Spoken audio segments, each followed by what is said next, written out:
Bonjour. Aujourd'hui, j'ai la joie d'interviewer, d'inviter Christophe Dudy, qui est président directeur général de l'imprimerie Cloître, mais également président d'Imprimerie Club. Allez, bonjour, monsieur Dudy. Bonjour.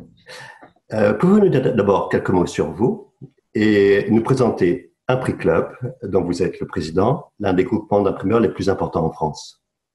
D'abord, quelques mots sur vous. Alors sur moi, il n'y a pas grand-chose à dire. Moi, ça fait maintenant une vingtaine d'années que je sévis dans le métier d'imprimeur. J'ai commencé ma carrière sur Bordeaux en tant que responsable qualité. Et j'ai eu la chance d'avoir des patrons qui m'ont donné la possibilité de grandir. Et puis après, des rencontres, notamment Imprimerie Club, fait que je me suis retrouvé avec la possibilité de racheter l'imprimerie Cloître. Challenge que j'ai relevé. Et ça fait maintenant 10 ans, pas tout à fait 10 ans, que je suis à la tête de l'imprimerie. Et j'adore toujours ce métier. Bravo. Alors, Imprimerie Club, pouvez-vous nous présenter justement ce groupement d'imprimeurs en France? Alors, Imprimerie Club, c'est un groupement qui a vu le jour il y a 30 ans maintenant. 30 ans. Aujourd'hui, c'est 70 sociétaires et pas loin de 100 sites de production sur la France, si je parle uniquement de la France. Et à la base, c'est un groupement qui a été créé pour partager des ressources, et surtout acheter en commun. C'est-à-dire que on s'est rendu compte que beaucoup de gens à l'époque, on achetait tous toutes nos fournitures à droite à gauche. Et puis certains, alors les membres fondateurs se sont dit, notamment Cloître faisait partie des membres fondateurs, se sont dit, tiens, mais pourquoi on ne se réunirait pas ensemble pour acheter en commun et potentiellement obtenir de meilleurs tarifs. Et de là est né justement Imprimerie France au départ, parce que Imprimerie Club est une seconde naissance, je dirais, d'Imprimerie France. D'accord. Il y a eu donc des gens qui se sont réunis et le but du jeu était d'acheter en commun. Au début, il y a une dizaine d'imprimeurs.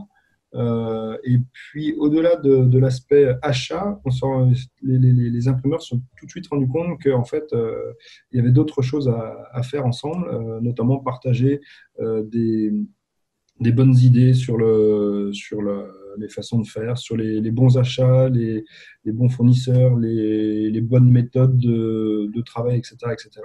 Et ça constitue, et ce qui aujourd'hui, à mon sens, constitue la plus grande richesse de ce groupement, c'est ce partage qu'il y a avec tous les membres dans une grande convivialité, parce que c'est aussi ça qui fait qu'on s'entend bien et qu'on partage. Ça accélère la confiance qu'on peut avoir avec les autres. Et donc, ouais, voilà, j'aurais envie de dire Imprimerie Club, enfin, pour reprendre un peu, alors c'est pas de nous, mais on le reprend, on met toujours à notre sauce. Seul, on va vite, ensemble, on va loin. Ouais, Et c'est très bien, c'est bien ça. Ouais, on va loin. ouais. Mais on voit dans toute la communication d'Imprimerie Club, c'est ce qu'on remarque, cette convivialité et puis, en tout cas, le lien fort, en tout cas, qui est présenté au sein de votre communication. Pour aller plus en détail, le profil justement de tous ces imprimeurs, quels sont-ils? Pas de profil type. Il y a des petits imprimeurs, des gros imprimeurs, des moyens imprimeurs. Moi, j'ai toujours dit, moi, ce que je recrute, on recrute des hommes. Donc, c'est pas la taille de l'entreprise, son secteur d'activité c'est plutôt l'homme qui est à la D'accord. tête de cette entreprise qui fera qu'on aura envie de le recruter ou pas. Alors après, il y a bien sûr, on essaye quand même d'avoir une certaine harmonie dans notre Mhm. club. Mhm. Bah, mais aussi, on s'ouvre à d'autres métiers. Donc, au départ, effectivement, il n'y avait que des imprimeurs traditionnels. D'accord. Euh, Rapidement, il y a eu des imprimeurs d'étiquettes. Ouais. Ensuite, avec l'évolution des imprimeurs numériques, maintenant des rotativistes, des imprimeurs de packaging maintenant, et puis maintenant avec et puis aussi des purs spécialistes, des purs players du web D'accord. et du web to print, mais aussi du web, de la vente sur le web. Donc, D'accord. ça, l'intégration de ces différents corps de métier, différentes façons de travailler, est une richesse pour tout le monde parce que ça nous fait voir aussi qu'il existe d'autres choses, qu'on peut faire du business différemment, avec vendre d'autres produits et ça élargit un peu notre champ des possibles. Donc, Alors, le profil type, c'est d'accord. plutôt l'homme qui fait que tiens, celui-là, il est sympa, il est pas bête et il a une belle boutique et hop, c'est plus ça qui va faire qu'on La richesse la richesse.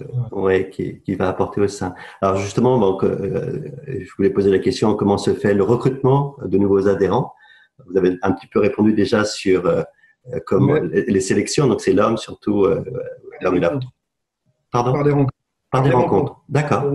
Effectivement, la plupart du temps, c'est lors de voyages organisés ou de conférences ou de réunions organisées par des fournisseurs. Euh, Pendant longtemps, c'était, enfin, il existe toujours. Le Paper Club, un club organisé enfin, oui, un voyage organisé par un fournisseur de papier, INAPA pour pas le nommer. Et pendant très longtemps, ben, voilà, on se retrouvait, parce qu'on était tous clients de ce fournisseur de papier. Et il y avait les gens du club, un prix club, il y avait ceux d'un prix France, et il y Mhm. avait tous nulle part. Et à chaque fois, que ce soit un prix club ou un prix France, on passe des bons moments, tout ça, et c'est là qu'on rencontre des imprimeurs qu'on ne connaît pas. Et je sais que pour beaucoup de gens qui sont rentrés chez un prix club ou chez un prix France, sont issus de ces moments-là. Et après, après, on essaye aussi donc on essaye de communiquer, nous, sur qui on est, via les journaux de la profession, et puis sur les réseaux. Et fatalement, bah oui, on a on peut avoir également des candidatures spontanées. Et là encore, ça peut, bah, on essaye toujours de voir si ça peut matcher. On fait bien sûr des enquêtes de voisinage, voir si Mhm. la personne est connue. Et puis, en règle générale, ouais, quand ça matche bien et que là aussi, enfin, on essaye de, de voir si justement enfin, de connaître les motivations des personnes qui veulent rentrer. Et si tout est en règle, en général, voilà, on peut rentrer dans le groupement. Mais il y a quand même il y a plusieurs étapes et un processus bien établi pour Ouais. Et j'ai même vu qu'il y a des imprimeurs étrangers, en tout cas espagnols, alors, qui euh, intègrent, qui ont intégré également ce groupement. Alors, et dites-nous, quel est l'intérêt justement euh, de partager avec des imprimeurs espagnols, puis voire italiens. J'ai vu également l'Italie. tout à fait. Bah, alors on a créé maintenant il y a 2 ans, on a créé un prix Club Europe Mhm, pour chapeauter. Je dirais, c'est donc un prix Club France, un prix Club Europe et un prix Club Italie. En fait, tout ça encore là, mais c'est comme à chaque fois, c'est l'histoire de rencontre. À l'époque, c'était donc l'ancien président Nicolas de Maté qui avait rencontré Enrique Pardo, qui est le président de l'Espagne actuellement. Et Enrique a trouvé ça génial, enfin, ce qu'on vivait en France avec ce groupement-là. Et on a eu l'idée de créer la même chose en Espagne. Donc, et là, vraiment, c'est des histoires d'hommes parce que enfin, Enrique a fait tout ce qu'il fallait pour que justement se développe cet Impri Club à la mode espagnole. mhm. Et alors au départ, ils ont été incubés, ça a été des sociétaires au même titre que les sociétaires français. Et puis là, depuis maintenant 2 ans, ils sont 40 sociétaires, ils ont bien développé le groupement et ils sont indépendants. Alors ils sont D'accord. indépendants dans leurs décisions de gestion, parce qu'on n'a pas forcément toujours les mêmes intérêts, mais par contre, ce qui est de l'intérêt commun de la mutualisation des achats, Là, on se retrouve sur un seul et même socle qui est un prix Club Europe. Et D'accord. là, le groupement d'achat reprend tout son sens, c'est-à-dire que c'est les volumes des uns et des autres qui pèsent. Parce qu'aujourd'hui, on est bien conscient que si on veut peser face à des acteurs qui sont de plus en plus gros, eux aussi se regroupent, si nous, on n'a pas suffisamment de masse, on peut se faire balayer. Donc aujourd'hui, voilà, on doit représenter, si je prends tous les sociétaires, on doit pas être loin du milliard non, quoique, si, du milliard de chiffre d'affaires de toutes D'accord. les Oui. sociétés. D'accord. Donc, et avec des achats qui doivent représenter 150 millions d'euros auprès de nos différents partenaires. Donc, alors qu'individuellement, individuellement, on n'est rien, quoi. Individuellement, moi, je fais 14 millions, c'est tout. Mhm. Mhm. Mais avec ça, on donne la possibilité à des petits imprimeurs qui font peut-être 1 million de chiffre d'affaires de pouvoir avoir des tarifications bah, qu'il n'aurait pas s'il était tout seul, quoi. Donc, je vois que l'Europe est un élément important, un moteur hein, pour les imprimeurs français, hein, pour un prix club. Oui, oui, parce que c'est aussi notre terrain de jeu s'élargit. Mhm. Donc là, on essaye justement de faire grandir l'Italie.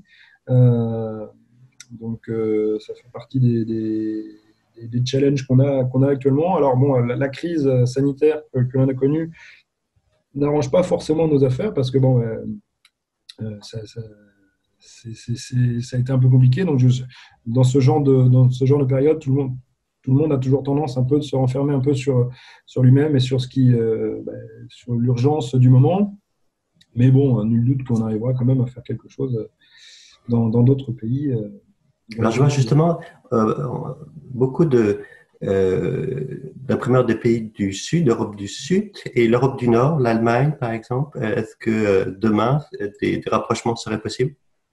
Tout à fait, ça peut tout à fait faire partie de notre développement. La seule chose, voilà, il faut vraiment, quand je dis que c'est une histoire d'homme, c'est vraiment ça. Si vous ne trouvez pas la personne euh, qui va, qui va par son envie, par ses connaissances, le réseau dans son pays, faire développer C'est la rencontre, oui. Oui. c'est la rencontre. Je reprends, parce que ce qu'a fait Henrik Pardo en Espagne, il a pris son bâton de pèlerin. Au début, il était tout seul, et puis maintenant, Mhm. ils sont. Donc, et ça tient souvent sur un homme. Donc nous, en France, ils étaient un ou deux au départ, et puis après, il y en a une dizaine. Et voilà, une fois qu'il y a un petit groupe, eh ben, ça va un peu mieux. Mais il faut faire juste démarrer. Il faut trouver l'amorce. Tout train Et, la- d'avance. Et et l'homme, l'amorce. et l'homme ou la femme qui va porter justement. Ah, ça, c'est très intéressant. Alors, je voulais vous poser la question, mais quels sont les avantages hein, pour un imprimeur à faire partie d'un groupement comme celui d'Impriclub hein, vous avez fait part, comme quoi ça a commencé par justement au niveau des achats, hein, le fait de pouvoir bénéficier justement du volume, de partage de connaissances, hein, c'est des bonnes pratiques. Alors, j'en profite justement pour ces avantages. Aujourd'hui, justement, est-ce que vous pouvez nous dresser un bref bilan hein, des actions qui sont en cours chez Impriclub? Alors, les actions en cours actuelles, encore là, il y en a beaucoup qui se sont faites lors du confinement.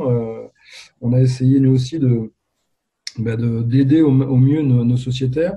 Donc, ça a été des conférences Zoom ou autres sur l'aspect social de la crise, l'aspect économique, l'aspect juridique, tout ça pour rompre un peu la solitude. C'est comme à chaque fois, Oui, dans oui. ce genre de choses, le dirigeant, il est toujours un peu seul face à ce qui lui tombe dessus, particulièrement là, dans cette période où on a eu affaire à moi, pour la première fois, j'ai eu affaire à la peur des salariés qui avaient la peur de mourir. Mmh, Concrètement. mmh. Après, c'est irrationnel, mais Oui, oui, on n'est pas, nous dirigeants, on n'est pas en guerre, quoi. oui, oui, oui. aller se battre parce qu'il y a une guerre économique. Voilà. Mais là, c'était vraiment c'était bizarre. Donc, beaucoup de gens se sont retrouvés un peu perdus aussi dans le flot d'informations qu'il pouvait y avoir. Donc, nous, notre rôle, hein, ça a été d'essayer d'essayer de donner les bonnes informations, de rassurer les gens, de les faire pouvoir se rencontrer alors, enfin, via Zoom, discuter, échanger. On a créé des réseaux sur un simple petit WhatsApp. Compte WhatsApp permet des fois juste de poser une question et puis il y en a 3 ou 4 qui répondent et bim, on se sent moins seul, quoi. Ça a été les actions qui ont été portées pendant le confinement. Là, l'action qui est en préparation pour la rentrée, parce qu'on devait faire notre assemblée générale au mois de mai, mais justement, on n'a pas pu le faire, donc on repousse ça en septembre et on va organiser le premier salon des fournisseurs. Considérant que nous aussi, Impré Club, aujourd'hui, on est en vie grâce à nos fournisseurs. Oui, oui. Et on sait qu'eux aussi souffrent de la crise comme nous. Et notre idée, c'était cette année de vraiment les mettre à l'honneur en créant donc, ce salon des fournisseurs, alors en espérant que les mesures sanitaires nous permettront de le réaliser. Mais, pour pallier un petit peu à en tout cas à, pas la fermeture de la Drupa, mais ça va être une mini un report de la Drupa, on ne sait pas trop, il y a un flou en ce moment, mais voilà, c'est pour un peu pallier, oui. Notre idée, c'est de faire une mini Drupa, ouais. Oui, alors, voilà, oui. Sans prétention. Hein, bien sûr, bien sûr. Avec tous les fournisseurs référencés, ils auront des stands, tout ça, pour que tous les ans, lors de notre assemblée générale, ça fait maintenant pas tout à fait une dizaine d'années que on fait ce qu'on appelle les workshops, c'est-à-dire que chaque fournisseur dispose d'une matinée pour présenter son activité, tout le monde circule, tout ça. Là, et c'est réservé à ceux qui ont, on va dire les gros fournisseurs. D'accord. Et là, on l'a vraiment ouvert à tout le monde pour donner la chance à tout le monde de pouvoir être en contact avec l'ensemble des sociétaires. C'est toujours dans une optique gagnant-gagnant qu'on essaye de faire ça parce que on a besoin d'eux et vice versa. Bien sûr. Voilà. Et puis. Et ça aura lieu à Paris? Ça aura lieu à Paris, ouais. D'accord. Ça aura lieu à Paris. Après, une action en cours, mais ça, c'est une action qui est là depuis un petit moment. C'est le compagnonnage. Ça fait maintenant 2-3 ans qu'on a lancé ça. Oui. Et alors, le compagnonnage, c'est. Oui. Oui, justement, je voulais vous poser la question. Pouvez-vous nous dire quelque chose? En fait, c'est né de réflexion. Enfin, on était plusieurs au conseil d'administration à avoir un parcours. Et quand je vous parlais du mien tout à l'heure, c'est exactement ce que j'ai vécu. Si je suis là aujourd'hui devant vous, c'est parce que j'ai découvert Impré Club. D'accord. J'étais un jeune responsable qualité, voilà. Et puis un jour, mon patron me dit tiens, viens, on va aller chez Impré Club. Et là, j'ai rencontré plein de patrons, plein de gens qui m'ont dit tiens, mais viens visiter mon imprimerie, tu verras, tu vas découvrir ça, tu vas découvrir si. Et c'est ce que j'ai fait. Et en fait, j'ai grandi. C'est Ivan Illich qui dit ça, c'est pas moi. Hein, c'est pour grandir, ce dont l'homme a besoin, c'est du libre accès aux événements, aux lieux, aux méthodes. Il y a besoin de voir, de toucher, de manipuler. Je dirais bref, de saisir tout ce qui l'entoure dans un milieu qui ne soit pas dépourvu de sens. Ça, c'est ça. Je l'ai appris par cœur parce que quand j'ai. Eh bien, je le reprendrai. Je vous assure que je vais le reprendre et le partager. C'est exactement ça que j'ai vécu, quoi. J'ai eu la chance. D'avoir accès à des choses. C'est ça qui m'a fait grandir professionnellement. Et Philippe Berthaud, qui est le grand artisan de ce projet-là, a vécu globalement, on a vécu des parcours similaires. Et c'est là qu'on s'est dit avec le conseil, dit tiens, il faut qu'on donne la possibilité à des jeunes de pouvoir vivre ce que nous, on a vécu un peu par opportunité ou par chance. Voilà. Oui.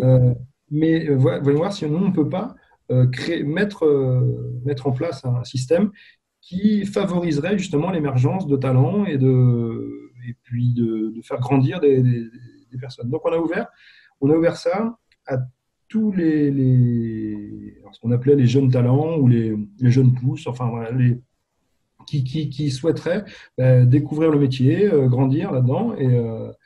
Et l'idée, c'est de leur proposer un tour de France de l'imprimerie. Donc, ils visitent pendant 5 semaines, alors pas 5 semaines d'affilée, mais 5 semaines dans l'année, différentes imprimeries dans lesquelles on a prévu une sorte de plan de formation sur chaque imprimerie distille une information. Donc, ça peut être sur le numérique, sur le livre, sur la PAO, enfin, différents systèmes. Et ce qui fait que, à la manière d'un compagnon, il Oui, fait son oui. expérience, il se forme et ça fait grandir Ça, c'est un beau cadeau pour les jeunes, ça. Oui. Ah ouais, ouais. Et Ah puis, oui, pour les jeunes et pour nous aussi, parce que oui, tout à fait. c'est un échange, ça nous bouscule aussi sur certaines façons de voir, parce qu'il y en a qui, voilà, alors, il y a différentes personnalités, il y en a qui sont explosives, d'autres qui sont plus discrets, etc. Mais bon, c'est intéressant. Maintenant, on a pris l'habitude de clôturer cette formation par une remise des diplômes lors de la soirée caractère avec la table des compagnons Ah, bravo. pour les mettre à l'honneur aussi, parce qu'il y a encore là tout le métier pour boucler la boucle un peu, quoi. Ah, bravo.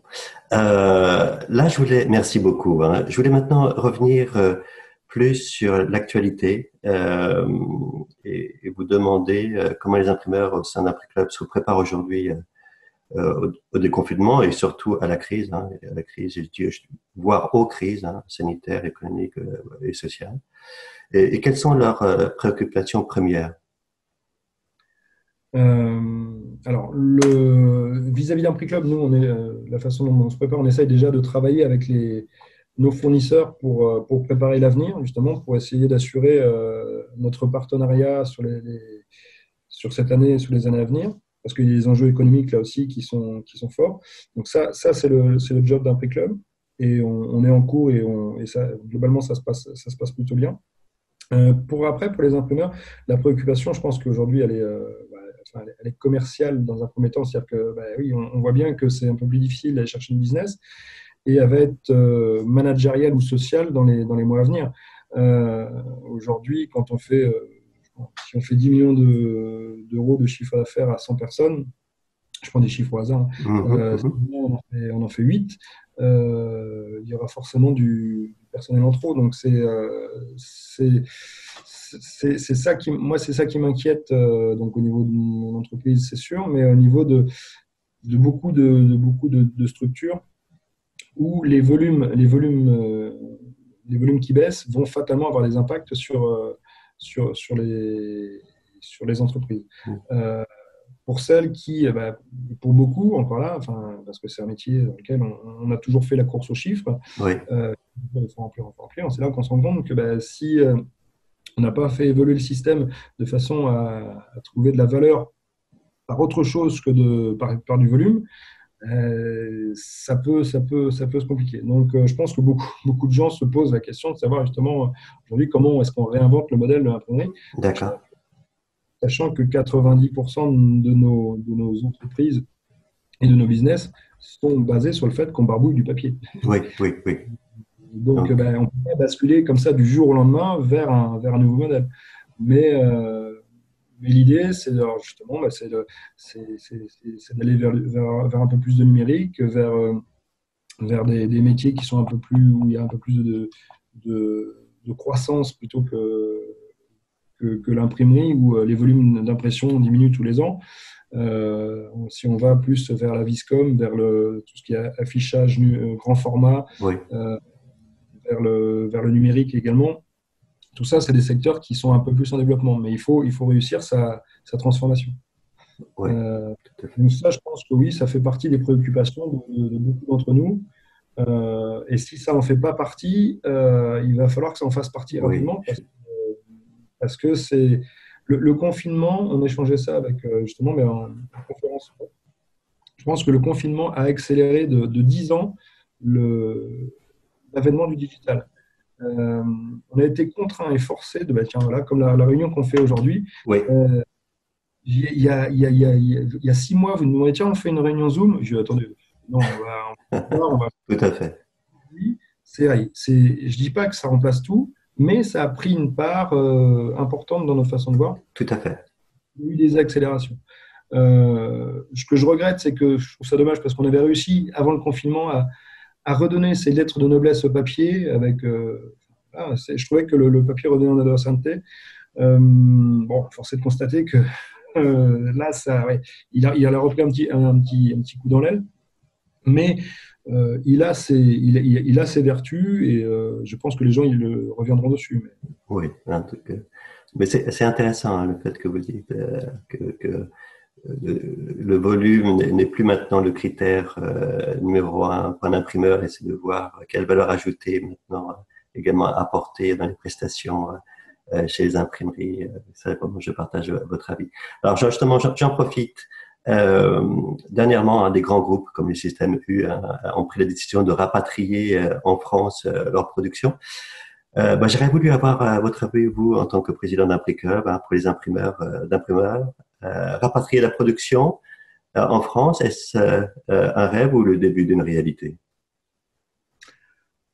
Alors je dis bravo déjà. Si on peut le faire, alors je pense que oui. Je pense que justement, enfin, l'imprimerie, enfin tous les imprimeurs, la plupart, alors mes confrères du web vous diront pas la même chose. On peut être n'importe où en France et imprimer pour n'importe qui, mais je suis d'accord là-dessus. Après, moi, ce que je vois, c'est que économiquement, il y a des entreprises qui sont dans des bassins économiques, tout ça, qui emploient du monde, qui font vivre un territoire.